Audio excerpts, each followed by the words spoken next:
September 8, 1994, USAir Flight 427, a Boeing 737, is on a routine flight from Chicago to Pittsburgh.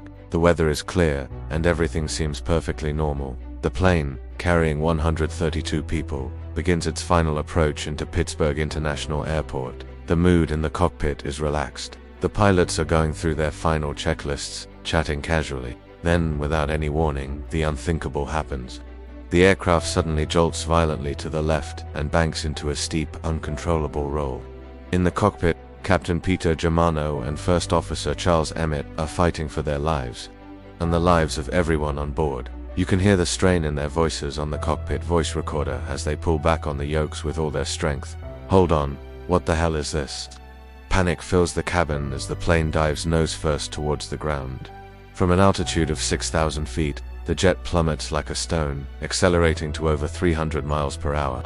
In just 28 seconds, it's all over. USAir Flight 427 crashes into a wooded ravine in Hopewell Township, Pennsylvania, just miles from the runway. The impact is catastrophic. The National Transportation Safety Board, the NTSB, arrives at a scene of utter devastation.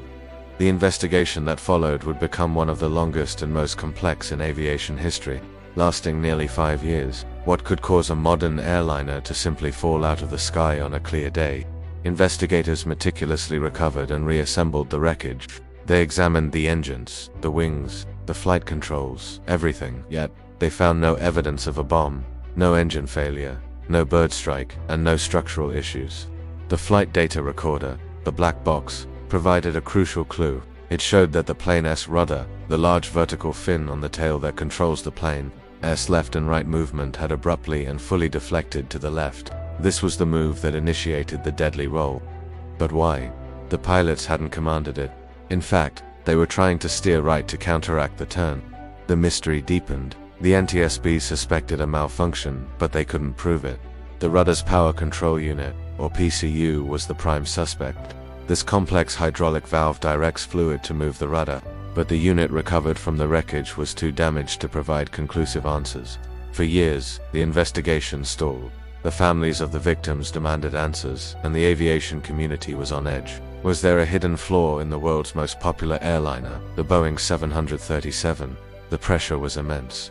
Boeing insisted its aircraft was safe, pointing to pilot error as a possible cause.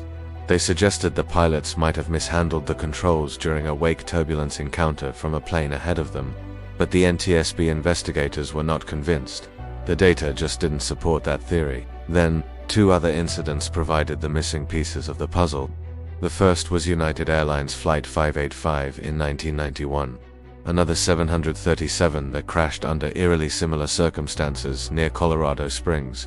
The NTSB had been unable to determine the cause of that crash at the time. The second event was a non-fatal incident in 1996. Eastwind Airlines Flight 517, also a 737, experienced a similar uncommanded rudder movement while on approach to Richmond, Virginia.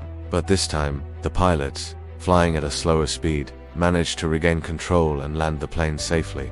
The aircraft was intact, and so was its rudder control unit. This was the breakthrough the NTSB needed. They could now test a PCU that had actually malfunctioned in flight.